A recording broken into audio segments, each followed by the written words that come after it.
thank the organizing committee for inviting me to give this talk. Today, the title of the talk is Infusing Problem Solving into Mathematics Content Course in Prospective Teacher Education. I think just to ensure that all of us are awake, can you take 1 minute to take a look at this problem and try to solve it? Is this have you seen this problem before? Let's try.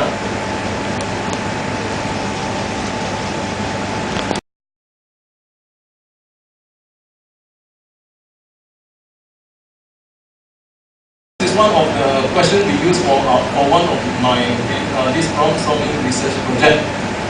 Why did we choose this problem? According to one of my colleagues, this is a Microsoft interview question. In order to work in Microsoft, which many people aspire, you must be able to solve this. So should you spin or not spin? Okay. You see, I remember 2 years back, we actually present this problem solving in this burger, a conference in Australia. Some of the participants were very concerned. This question is a bit too violent. A bit too violent, right? Pointing the gun at your head. So we actually modified it into a safe form of Russian roulette.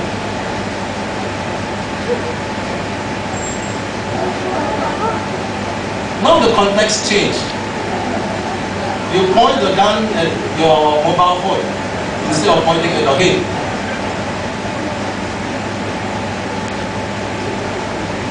Then the students were thinking, should I want to shoot it or not? Because if I shoot it, I can get a new handphone. The context is different now. We didn't expect that. It's a square. What the number of squares contained in this 7 by 7 array? Is the answer 49? I overheard this discussion among 2 students in a school, which I tried out this wrong.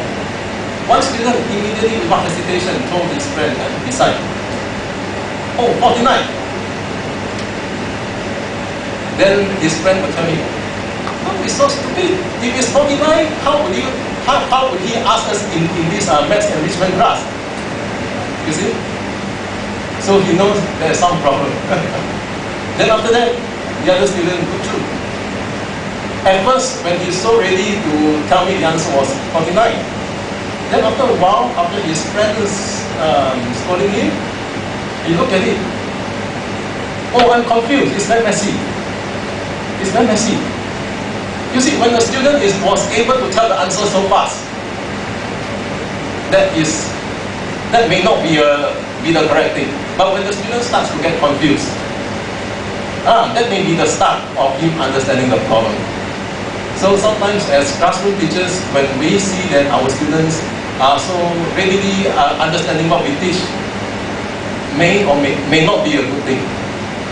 On the other hand, if a student starts to get confused, why he gets confused in this case? There are so many types of squares. So what to do next? So when the student starts to get confused, that may not be effective. I always like to mention this wrong. This is a very nice question. This is one, I personally find this as a mathematically rich problem. The question is not too difficult, but for one who has not seen it, it is not a trivial problem. And what is most important about this problem is that it has a lot of room for Polia stage talk to look back, to check and expand on this problem. This is a very rich problem. So I believe by now you can tell me the answer. The answer is just 1 squared plus 2 squared plus 3 squared, all the way to 7 squared. This is a very nice problem. Why? It's very interesting. We can modify this question. Oops. Which is going back? Is this the second one? Second one, huh? Thank you. apologies. You see, not a trivial question. You see? So there are many ways. Of course, you can do direct counting, listing, and there are many interesting creative strategies you can use to calculate the number of squares here. Then one other student tried to make this question more exciting. How many rectangles? Squares is easy. Rectangles is a bit confusing. Rectangles. And I could remember in one of the class that this course ends up into something that's very exciting. Because the number of squares is 1 squared plus 2 squared plus 3 squared up to 7 squared. And the number of rectangles is actually 1 plus 2 plus 3 plus 4 plus 5 plus 6 plus 7, the whole thing squared. So it ends up with a very interesting discourse. That why 1 plus 2 plus 3 up to plus 7, the whole thing squared, is not the same as 1 squared plus 2 squared plus 3 squared up to 7 squared. Exciting. And one of the class that I saw, this group of students, they came from the primary school. At the primary school level, they see a rectangle as a rectangle, a square as a square. Nothing related. But this question itself is to start to think, is a square a rectangle? Because if it is not a rectangle, then I would have to count it out. Okay, it is very exciting. And so from here, obviously, you can see 1 plus 2 plus 3 up to plus 7, the whole thing squared. It should be much bigger than 1 squared plus 2 squared up to 7 squared. At that time, at the lower secondary level, they do not know much of algebraic expansion. So using these figures, they learn a lot of things. Other than solving these things, applying the heuristics, many of the students will extend to many other learning points starting from this question. So I would think this question is a very rich question, not necessarily very hard. It is very good to explore all the Polya stages, even at devising the plan and carrying out the plan. This is a very nice question. And of course, how deep the rigors you want to go to, it depends on you. The third question, let's see. This is slightly higher.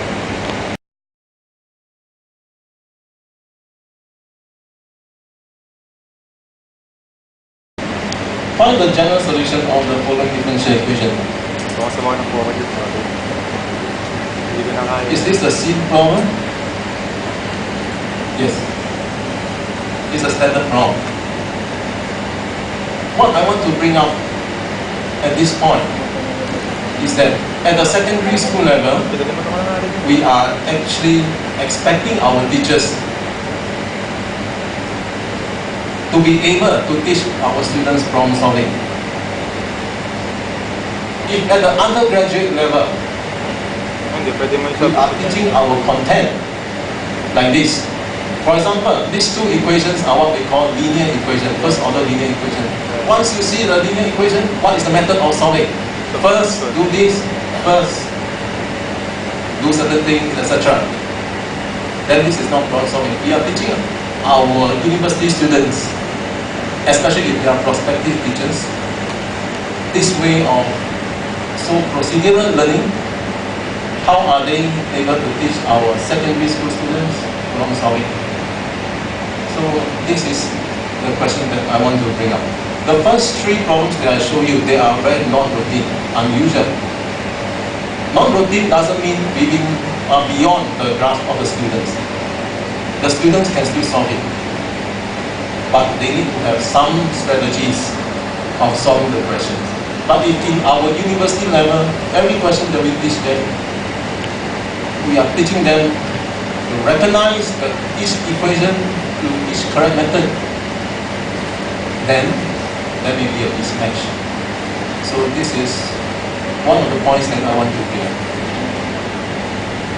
At least when we teach the students, we try to explain that. What can you think of at least two different methods of solving this equation? After you have obtained your solution, How do you know that your solution is reasonable? Perhaps some of these elements may make the learning of mathematics better. This is the beginning of my talk. Again, why are we talking about problem solving? When I was invited to give this talk, and the theme of this conference is innovation. The first thing that I want to talk about is problem solving. Why problem solving? Problem solving, it has been around for so long. Why are we still talking about problem solving? So many countries in the world, the emphasis is in problem solving. The UK, USA, Australia, take a look. And of course, there are many other countries. Problem solving has been at the heart of the curriculum for many countries. Why am I still talking about problem solving again, especially the theme of this conference is on innovation? This is what I'm thinking. Even in Singapore, for those of you who are familiar, this is the Singapore Pentagon framework, the maths curriculum framework. At the center of this curriculum is mathematical problem solving. It is ranked by 5 main components: attitudes, metacognition, processes, concepts, skills.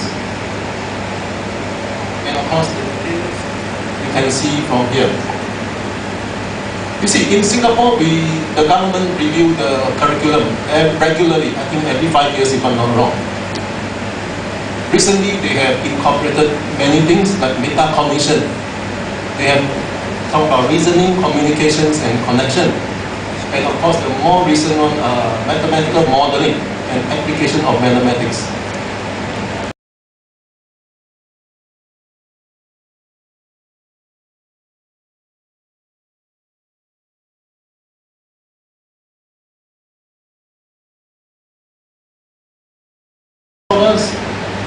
Would have built up their own models of problem solving. We would also want all our students to have a model of problem solving, especially when he or she is stuck at a particular problem.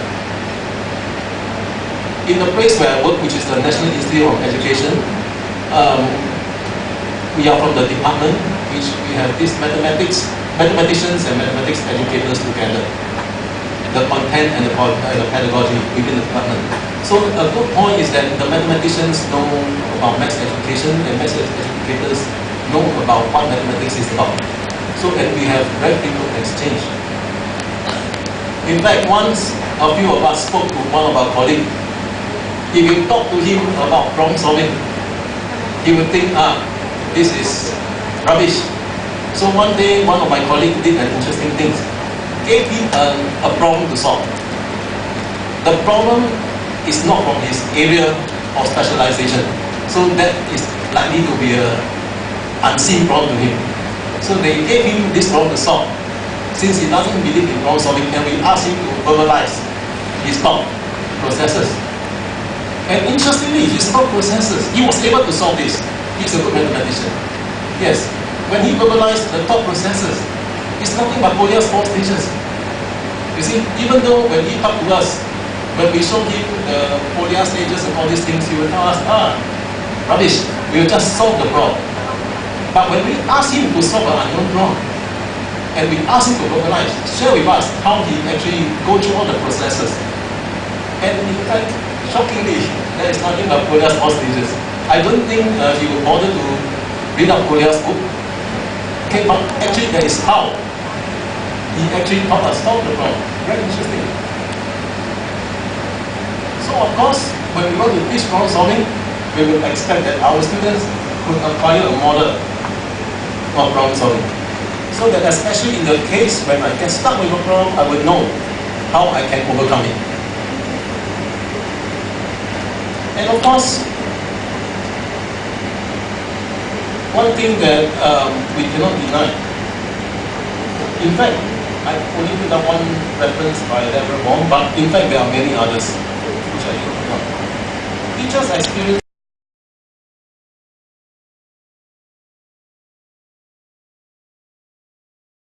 pass the exams, that's it. And like what I showed you just now, the question on this differential equation, if I want to teach you how to solve it, it's easy because that is linear equation. I teach you the procedure. First, you multiply by integrating factor, how to find integrating factor, then you integrate once more, and that's it. Okay, it's easy. It's easy to learn such things. And of course, teachers' perceptions of mathematics as rules and mathematics teaching as telling. This is one of another problem.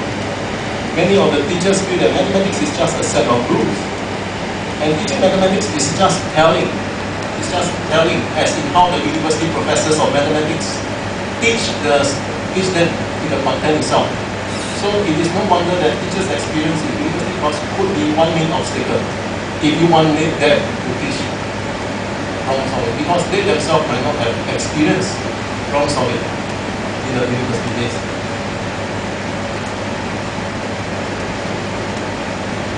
Of course, based on the Singapore Maths curriculum, problem solving must be emphasized in the school mathematics classrooms. You see, why do we say that? Previously, in fact, problem solving model has always been there. But because due to the high-stake national exams,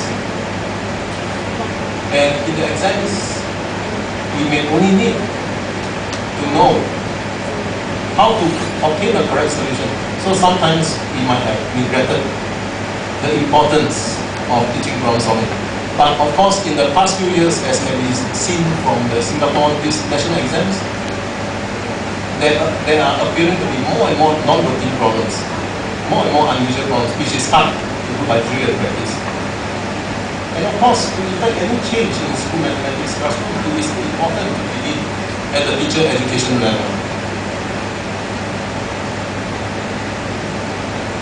Exposing teachers early to innovative pedagogy on problem solving is critical to bring about significant success in teaching problem solving. This is a research by Simon et al. 2005. We want to expose teachers early to this innovative pedagogy is important if you want success in teaching problem solving. So in this session, I am talking about how an undergrad module on differential equations. I have taught this module in my university for many years, at least 4 to 5 years. And in the past, students like this module. Why they like this module? Because it's easy to score.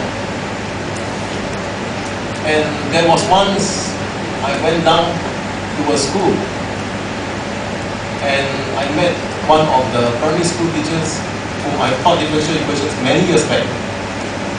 So I asked her, could you remember anything that I taught you in differential equations? No. Of course, because she's teaching in primary school. Okay? And in fact, I have always been challenged by my students, by my these undergrad students. I'm going to be a primary school teacher. Why do you teach me differential equations? It's a waste of my time. I'm not going to use it. To be very frank, even secondary school teachers will do that because they don't need this content. So,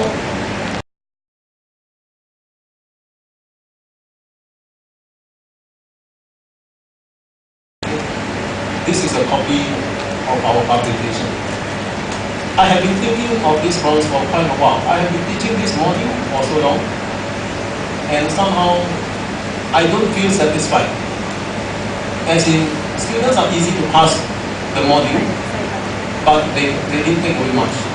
They will just go through and pass the exams and go on to the next level. So when I talk to some of my colleagues who are mathematicians, some of them felt that since they are university students, they need to do some high-level mathematics just to stretch their thinking. Okay? Maths content course is to stretch their thinking. That's it. But unfortunately, when students are preparing for the exams, it's not thinking, it's the matching one-to-one. One-to-one correspondence, the formula versus the question. You see? So, we decided to use this research project, the idea of this research project called Mathematical Problem Solving for Everyone, which we use a science practical paradigm to develop so-called science practical lessons on problem solving. Science practical has been around in science education for quite many years.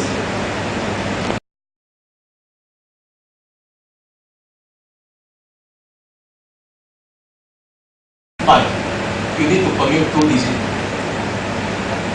What is the correct order? 1895. Right? Sorry. Okay, this is my mistake. I actually spotted this mistake, but I decided to leave it here. This is how I conduct my lectures back in my university. I did a lot of mistakes there. Okay, so you see, let's speak on this code.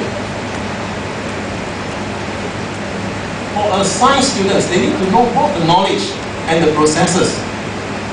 The processes of doing science. And I definitely underline this word science. And let me replace, what happens if we replace this by maths?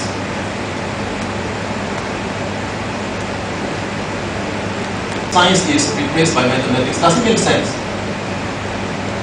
As we look at the nature of mathematics, we see 2 quite distinct strands.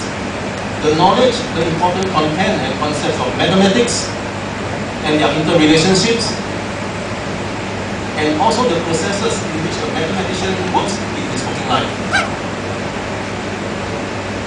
In teaching mathematics, we should be concerned both with introducing students to the important body of mathematical knowledge, which is what our teachers are doing now. All our mathematics lessons, we are teaching them geometry, teaching them algebra, statistics, probability. All these are the mathematical knowledge that they might understand and enjoy it. And also with familiarizing students with the way a problem-solving mathematician works, that they too might develop such habits and use that in their own lives. What is the way a problem-solving mathematician works? Remember what I told you just now when we throw a problem to one of our colleagues who is a mathematician to solve, and the problem is not his area of specialization. He went through all the stages and finally managed to produce an elegant solution.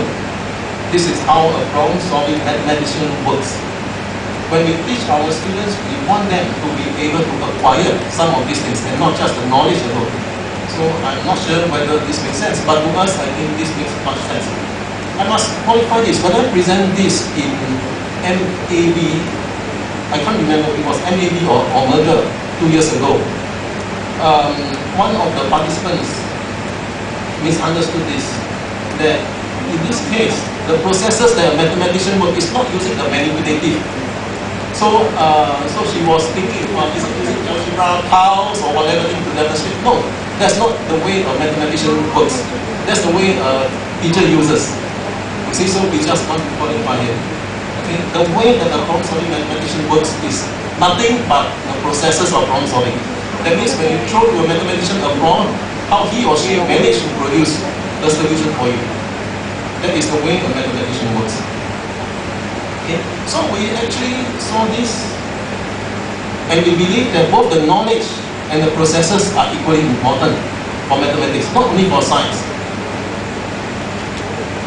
And of course, we base on the model, this is Polia's model of problem solving, because this is emphasized in the Singapore Maths curriculum. Of course, any other problem solving model would be equally good, but because in the Singapore Maths curriculum, we use this problem-solving model. That's why we try not to make too much difference. So we keep to this. Of course, just to emphasize this, this is not a linear. Okay, this is not a linear flow from understanding the problem all the way to check and expand. In fact, for Polia's original language, the 4th stage is looking backward. But here we take the liberty to change the word check and extend. I just want to say that it is not a linear flow from understanding the problem to check and expand. Sometimes it consists of loops, it goes many rounds. At first, when I try to solve a problem, I devise a plan, then I realize that something is wrong. I realize that I have not understood the problems correctly. Like what I show you, what I discussed with you just now about the 7x7 square. How many squares are there? A student will just learn 49, then realize that something is wrong. So he or she will go back to the first stage, understand the problem, then devise the plan and carry out the plan. At any stage, there will be loops. It's very messy. The real thinking process behind this is very, very, very messy. It is not linear. Okay? Of course, we refocus this Olias model with Schoenfeld's framework. Cognitive.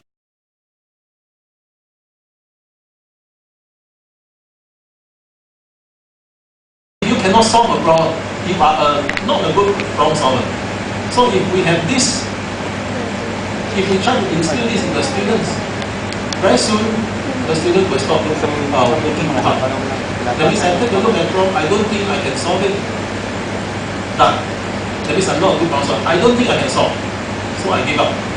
I don't think I can solve. Okay. Cognitive resources. Problem solving is also not about all the heuristics alone. You need to have the resources. Sometimes I give you a problem, you can't solve the problem, it's because you don't have the knowledge. For a primary or secondary school students, if I give you a problem on topology, you can't solve it. Not because you are lousy, but because you don't have the resources to solve it.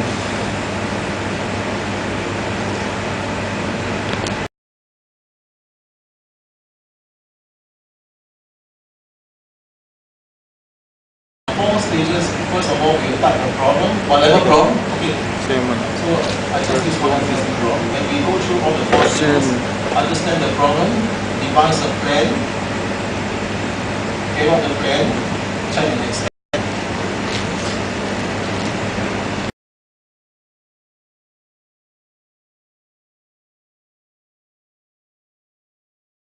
Then actually drive the teacher's instruction. That means if you are not going to include this in the assessment, no matter how hard you try, it might not work.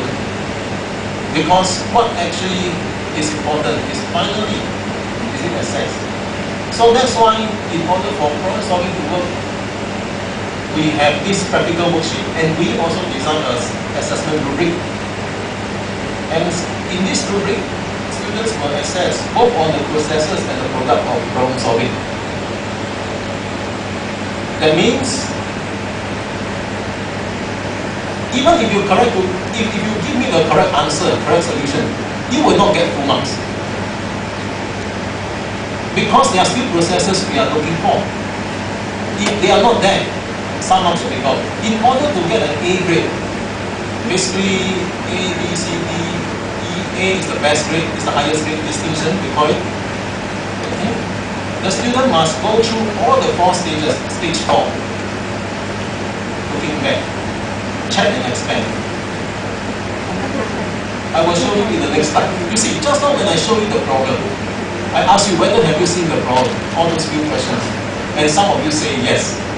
So if we were to really carry out in a secondary school, if I show you this problem, if I show you the problem, even though 90% of the students might not have seen it, 10% might have seen it, am I right? And the time of this 10% of students might be wasted. Because this is not a problem, this is an exercise. So does this mean that they are going to score full marks? No. Of course, they have seen the problem, credit must be given to them. They will score marks. But since you have solved this question before, you have seen this question, don't stop there. Go to stage 4. You check the reasonableness of the solution. Is there any alternative solution to this problem? And can you generalize this problem? Like just now, count the 7 by 7 squares. Okay? How many rectangles are there in the 7 by 7 square? This is an example of an extension of the problem. How many rectangles are there in the 7 by 7? So if you are the student who have seen the problem, okay, and you have managed to solve it, don't stop there. Go on to stage 4. The other students who have not seen this problem, yes, they are trying to understand the problem, they are trying to devise a plan, carry out the plan. That is fine. So in this sort of class, we can see that we allow different types of students to work together, all progressing at slightly different pace. So the role of the teachers is very important. Okay, to guide the students through this lesson is extremely important. Okay? So the assessment rubric here also makes sure that for students, they should actually go through the last stage. And I show you, this is a sample of a rubric of one student who did not get the solution complete.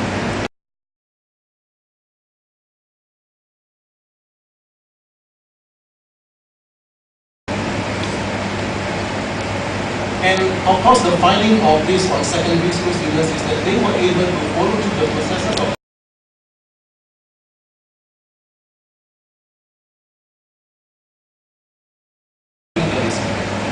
teachers' professional development, and it takes time. Teachers' professional development involves two aspects: building teachers' capacity. Like what I told you, if a student has gone through the university mathematics in the procedural way, he or she might not be able to conduct a problem-solving lesson according to the spirit of the curriculum. Of course, just to go through the motion is easy, but to conduct the lesson according to the spirit of problem-solving is hard. First of all, the teachers we must be able to build up the teachers' capacity. And the second thing that we realize is teachers' belief is important. If a teacher does not believe in it, whatever it is that they teach them, to give them a full set of lesson plans, they will just go through the motion. And they will not carry out the spirit of what is expected in the syllabus. So belief and capacity, these are two aspects which we can't work upon.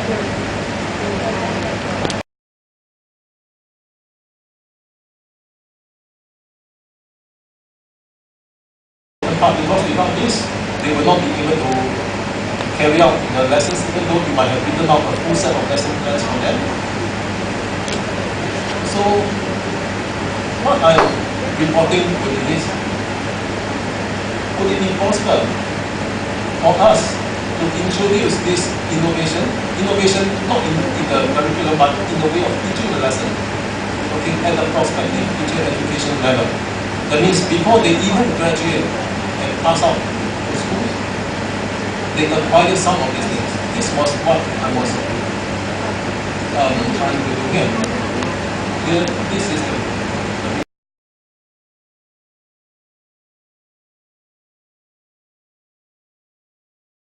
a very short outline in the Singapore system. People who choose to become a teachers can go through two tracks. First of all, they can obtain a bachelor degree from another university, and after that they will get a 1-year postgraduate diploma in education. So this is here where the NIE comes into play for this group of students. That means they get their degree elsewhere, then they do a 1-year postgraduate diploma in education. Another track is they come to NIE, the National Institute of Education, straight away, and they do a 4-year degree program with diploma in education. Then, within these 4 years, they do university mathematics content courses, mathematics pedagogy courses, that means the curriculum studies, and of course some other general educational psychology or theory lessons. So basically they do a mixture of these modules, and it is this group of students where they get a degree with the National Institute of Education, NIE, that we have much control over the content. The other group, they already got their degrees somewhere else. So for their 1-year postgrad diploma in education, the one is basically pedagogy training. Okay? So in fact, what I'm describing later is referring to the second group of students where they get a 4-year degree program with us in NIE. Of course, if you look at the existing literature, it always states that university mathematics content courses and the mathematics pedagogy courses are actually disconnected, the reality. The reason is because these mathematics pedagogy courses are taught by maths educators, whereas the university mathematics courses are taught by mathematicians. And mathematicians might not have taught in schools before. They may not know what is the real circumstances in the schools, and these two group of people might not have much connection. What I feel is, in this case, if we talk about problem solving, mathematics pedagogy course, since they are preparing teachers for problem solving, since they are preparing teachers to teach in the Singapore schools, problem solving is one key aspect. And like what I mentioned to you just now, university mathematics course, it should be problem solving. This is what a problem solving mathematician puts. So what I would think is that problem solving is the best bridge between this university content and pedagogy course. You can't run away from problem solving. Of course, at the pedagogy course level, they do teach the students the Singapore mathematics curriculum. And of course, they see the Pentagon framework. And of course, at the pedagogy course, it's difficult for you to introduce the real experience of problem solving, because all the questions that you see there are secondary school mathematics questions at this pedagogy course. It is difficult to really get the students to experience problem solving. On the other hand, university mathematics courses are something that's difficult for the students, and if we were to introduce problem solving at the level, it would be a good learning experience for them. If through these problem solving courses, they acquire new content knowledge easily. For example, what was in the past was meaningless to them. Now, through this problem solving, the learning of mathematics becomes easier. And it is the real mathematics that they originally had difficulties with. So, this was the reason that I actually started off on this research here. Why we introduce problem solving for this university mathematics course? Because it has to be something that's meaningful. Students have come to me in the past, asked me, I'm going to teach in primary school, so why are you teaching me differential equations? Of course, the easy question to answer is this is part of university requirement. It's not convincing. But on the other hand, if we can actually guide the students to go through something, even though the content may not be transferable, but the skills in them acquiring this knowledge is transferable, that would be good, that would be beneficial. At least they could remember the problem solving processes from this difficult course, from the university mathematics courses, which is something that is new to them. On the pedagogy course, the questions that they consider, most likely they have seen it, since they have gone through so many years of education. So I talked about a redesign of one of the undergraduate module in differential equation. Let me share with you. Traditionally, in one of the module of the content course consists of 24 hours of lectures and 12 hours of tutorial. This is the traditional lecture tutorial system. So what I did was that the 24 hours of lectures, I reduced it to 16 hours of lectures. And I introduced the 8 hours of mathematics practical, something like what you saw just now, but of course at a higher level, at the undergrad level. And I keep the 12 hours of tutorial. Of course, some of my colleagues, they were quite suspicious. When I cut down on the number of hours in the lectures, why cover less? Interestingly, I told them, not only did I not cover less, but I thought I covered more. This was interesting. 8 hours of mathematics practical. The practical lessons that what I described to you. Of course, in these 8 hours of practical, I will actually familiarize them more with this Podia's process and this Podia's problem solving model. And at every juncture of some of the lessons, certain parts are emphasized. And the 12 hours tutorial was the same, but of course the type of questions may be different. I will describe a bit more. Traditionally, in the language of maths education, we have 3 things. Teaching for problem solving, teaching about problem solving, and teaching through problem solving. But of course, the 4th one is what I create myself, teaching against problem solving. When I teach students drill and practice, get them to memorize formulas, in the end, they just memorize it and they can't do anything new. Sorry, the 4th one is just meant for fun, not the real. You see, teaching for problem solving, lectures. In the lectures, we equip them with the content that's needed. Nobody says that problem solving doesn't involve content. Yes, problem solving will involve content. The higher level you go, the more content you need. So the lectures is a feature that has to be there. Teaching about problem solving. These are the so-called practical lessons, the 8 practical lessons that I described to you. The practical lessons are meant to bring out all the different stages of problem solving. When you encounter a problem, if you are stuck, what exactly you can do about it? And when you are given a problem, how do you generalize this problem, extend this problem? And how do you check your solution makes more sense? Is there any alternative solutions to this problem? Teaching through problem solving, the tutorial lessons. Of course, part of the tutorial lessons is to reinforce certain skills taught in the lectures. This one we can't run away. But certain part of the tutorials are also meant for the students to discover methods of solving other types of equations not taught in the lectures. This is where I actually cut down the number of lectures to get the content. I did not cut down. For example, in the lectures, for those of you familiar with differential equations, otherwise please pardon me. For differential equations, for the lectures, I taught them how to solve a linear equation. And I taught them the skill of substitution. And that's it. Then in the tutorial, I get them to discover how to solve a Bernoulli equation. Bernoulli equation is quite similar to a linear equation, but you need to do a substitution. And how to solve a Riccati equation with some solutions given. You see? So in a way, in fact, what I will see that is the content I cover is not reduced, but it is reshuffled somewhere else.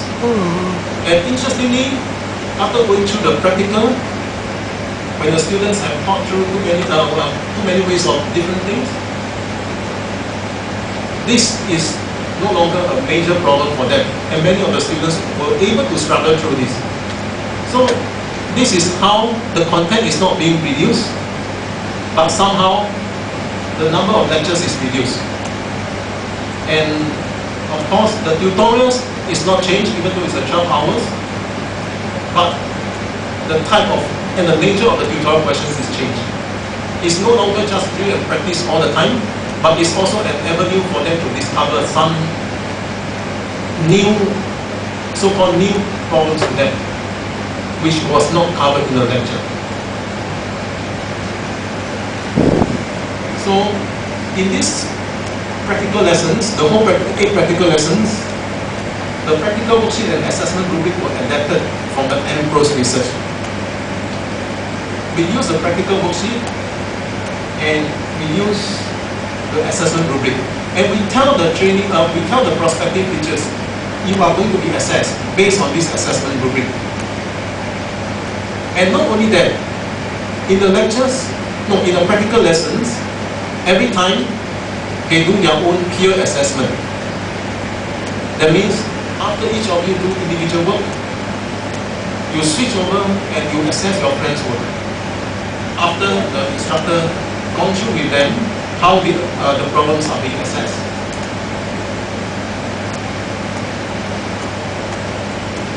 The students were told clearly that these practical lessons serve to actually improve their process skills in mathematics, and the use of practical worksheet is a must, just as in science practical.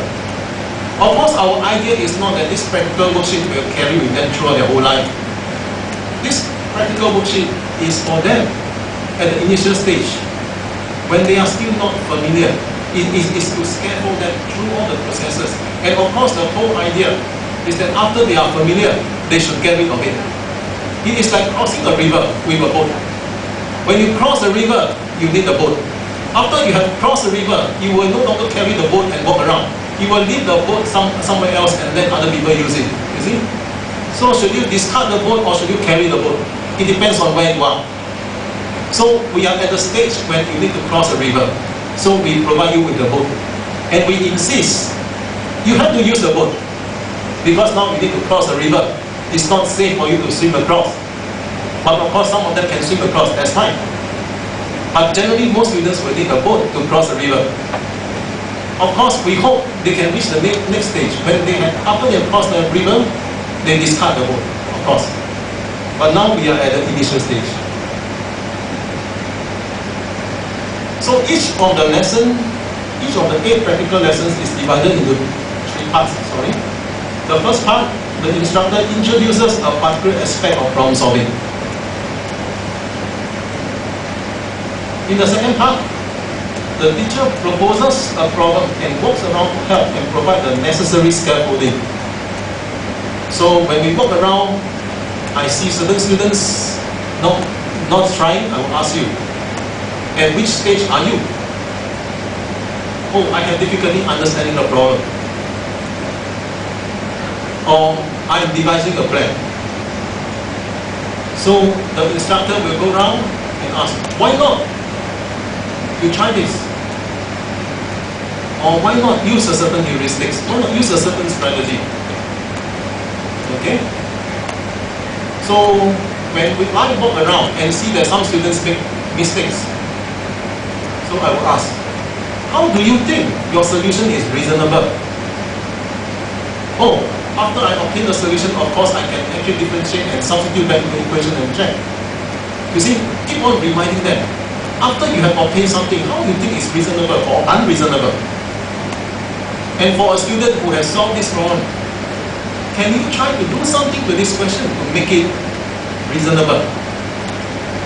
No, sorry, can you try to generalize this problem to make it something more exciting? You see, don't just stop there, because it is going to be assessed. If you can just solve the whole problem and you stop there, you fall short of an A grade. You will only get a B grade. So can you try to push yourself further, generalize this problem? In a way, it's problem posing. We force the students to actually move forward to create their own problem, but not out of no context, out of something that they have solved, out of a solution structure that they have seen for themselves. So this is the second part. Then in the third part of the lesson, the instructor will discuss the solution of the problem and get the students to perform peer assessment to assess your peers' work. Then of course, after that, the solution will be collected back and the instructor, which is myself, will moderate the score to see that the assessment is fair. Because finally, this is going to be graded as part of continuous assessment. So the whole practical lesson goes in these 4 stages. 8 practical lessons consisting of 8 different types of problems accompanying the corresponding part of the lecture. If I'm covering the first order DE, the question will be on first order differential equation. If I'm covering a second order differential equation, it will be second order differential equation. If it's application, it will be application. Okay, the practical goes hand in hand with the lectures. And in fact, quite encouragingly, we see that the prospective teachers are able to respond to the demand. They know they are assessed on their performance in the practical worksheet. And in fact, when I spoke to one of the students, they said it is good because it's very transparent. You show us how you assess us. Because when I do peer assessment, I know very clearly how to assess my peers' work. So it's very transparent. They like it. And it's evident from their work that they were able to think of alternative solutions instead of the traditional working that focus on the correctness of their solution.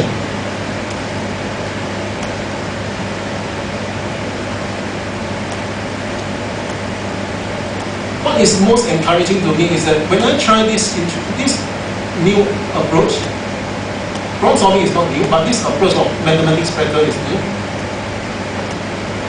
I would expect a leap in the performance. But surprisingly, they have performed much better in the typical class test. And in the final exams, they have performed slightly better. Of course, not significantly better. But at least I was glad that their performance did it. And of course, to be fair, the questions that I set for this batch of students were much more difficult compared to the previous batch. And they did not perform worse. And in fact, I show you some of the feedback. These students were unhappy. That goes without saying. Lesser practical worksheets, please. Of course, I expect this because students don't like to fill up so many things. It's a waste of time. What improvement would you like to see? Reduce the workload in this course. Too many things for this course. Tutorials, lectures, practical, group package, etc. Like a CS module with an examination. CS module is a curriculum studies. But interestingly, elsewhere, this student wrote that they are happy that the instructor forced him or her to think of alternative solutions. He's quite happy with that. Interesting. But he doesn't like the practical worksheet. It's a waste of time. You have to fill out so many things. I think it is reasonable. But of course, what I thought was encouraging is that the students actually are able to respond. And of course, the questions that we ask now. In short, I find that through this practical, students tend to be less dependent on the final answers. Previously, when they came to see me for consultation, they are very concerned that the final answers are right or wrong. But now the approach is that they are less dependent on the final answers. Through peer assessments, they appreciate how they were assessed. And they ask higher level questions during consultation. Okay? So, in short, let me just summarize this. Even though problem solving is actually something that has been around for quite a while, but there are not too many existing literature that shows the success of problem solving in the world curriculum, in the classrooms around the world. Of course, there have been some, but there are not many. And of course, if you want to introduce anything, we have to begin at the prospective teacher education level. So this session is a report of an attempt to infuse problem solving into teaching an undergraduate module for prospective teachers to help them make sense of problem solving.